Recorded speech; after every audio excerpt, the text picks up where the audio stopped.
Jungle.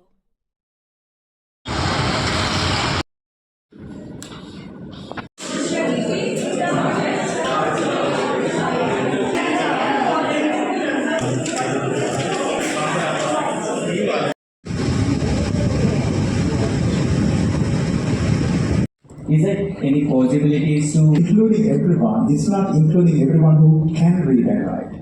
It's including everyone who can and cannot. I take the example, visibility. It's physical and non-physical, visible and invisible. It covers everyone. So you need first of all identify your primary, secondary and tertiary audiences that you are addressing with your product or service. And once you identify that, you know who your audience is. So you design for that audience, not a separate audience that you hypersize. It's fundamental. There's one more question. Hello, Gustavo from Brazil. I work with communication and graphic design in Brazil. So, no, like just being in an enclosed. It's a perception of the cost is at front or the cost is at back. If you think it's costly, at the beginning you don't pay that cost, but you pay the price later because your product doesn't have the mileage. But if you put it in front, it becomes an investment, so the product pays the mileage and it sustains logistics. So it's fundamental. Design is everything. And if you forget it earlier, you have to do it later. But if you include it and embed it earlier, then you can benefit from fruits later. It's an educational process, isn't it? It's an education to make them to understand that it's important. Yeah, design is fundamental. Either you put it today at the beginning or you're forced. Please see him afterwards and speak. So, how did you do your inclusive design? Like I initially said, gender-based violence is a general problem and it does not affect only the women. So to also have that kind of inclusivity, we included the gentlemen in our research to have the best product on the market. And also when we were tackling that problem, we did that there were solutions that were already existing, but they were not as convenient as the product that we are developing, the Safe Bundle. And those included the Ascaris, Karate and smartwatches. Smartwatches are relatable. The feedback from the market is that they are very expensive. So our product is very pricey friendly and we hope to still cut it down in the future. Thank you very much. Yes, from Nepal. And I think that it's very interesting to see or listen to the questions as well as the speakers, which indicates that we can be purposeful in our design, which means you have to ask yourself, how come we are struggling with the current design of the products that we use on a daily basis that have been designed by big tech? So that means they have been deliberately designed in such a way as to ignore some of our rights. And so I'm very pleased to now call on, let me call you the other Aussie. The other Aussie on the panel, who is representing UNESCO today, which has done so much work in this area. Would you like to sit? Or? Inspiring the kinds of stories we just heard now, and giving recognition. I understand you have about 100 million countries coming together over the years of these awards, and we see this obviously as key to the kind of work we're trying to do in UNESCO and the United Nations system in achieving sustainable development goals and things like that. So today I'd like to start with a small story, which is on equity by design and why it's so essential. We know, for example, today in India, I think at the heart of the conversation on equity by design, the idea that fairness. My colleague UNESCO, with whom we are working, experts in the audience, friends, ladies and gentlemen. It's indeed an honor to be speaking here, and in fact, I was listening to the earlier speakers. There's so much to kind of learn as we adopt, become inclusive. Before I express my thoughts, Why, I wanted to ask, did anybody attend or listen to the speech that our Honorable Prime Minister gave at the AI Action Summit in Paris? Lakshmi Dave. The Prime Minister started his speech by asking for all the people in the audience to do an experiment.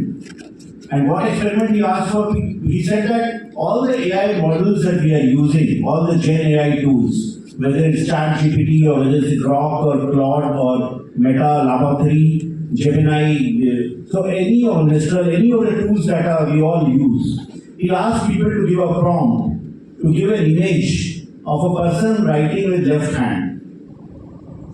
And people tried, and if you give that prompt, invariably all models give you the image of a person writing with right hand. It never produces the right image of a person writing with left hand. Let me emphasize the point that the way the models have been trained is based on data which has got bias inbuilt in it. And where a model is trained on data which is not inclusive, when it is not over-encompassing, the outcomes that will come from such models will never be 100% accurate. It's a very simple example, but then with the way we are using AI and the way we are using technology in everyday life, such biases, whether they relate to gender, whether they relate to race, whether they relate to countries like India, about religion, about caste, about communities, about economic well-being, they produce outcomes which is another question with regard to, and my colleague also Rosita, she asked, how do you ensure that AI, risks of AI are mitigated? Because we also know that while the technology has a lot of potential, but it can also result in risks, it can result in harm, and we need to build 2 weeks back. We had public consultations, we have got lots of comments, and with that we are going to finalize our governance guidelines. The long and short of it is that it looks at AI usage and with the lens of user harm, in the sense that any application which results in harm to an individual or to a community will be something that will be regulated. Other deepfakes, issue like misinformation. So we are developing tools to detect deepfakes. We are developing tools to watermark AI generated content. We are developing tools with our research institutions for AI bias mitigation, for machine learning, where any data is fed into a model and is resulting in some adverse outcomes. So I'd like to share now and over to you for that. That was an impressive communication. And what I really liked about it is India continues to be generous in sharing the knowledge that is from all of this experimentation. I'm sure there are a lot of questions. Yeah, the last speech. With you, particularly because Hyderabad is amongst one of my favourites. One of the frustrating things about working on tech policy is that if you have a critique, you're immediately characterized as a tech pessimist, or in my case, a middle-aged woman who does not know the new rock and roll. But that's far from the truth. I was for 3 decades a movie director in a time of transformation from celluloid to digital. And before that, I trained as a camera operator, where the fictional fact always pushed us to the edge of technical possibility. I'm an early adopter of tech and a lover of tech. But over the last decades, it has been developed with a narrow focus on commercial interest that has concentrated power in very few hands. And it's failed to take responsibility for the social outcomes of its design. And I say design very deliberately, since tech is 100% human created and largely privately owned. It can, in theory, be whatever it wants to be. And that's what I came here to represent the transgender community in this event. Yeah. So I presented the needs of the most marginalized transgender community in terms of health and in terms of welfare and in terms of inclusion and diversity. Yeah. These sort of like digital conferences or gatherings are very much important to all the countries because to reach out the marginalized communities in terms of welfare and development, which are very mostly developing in poor and vulnerable communities.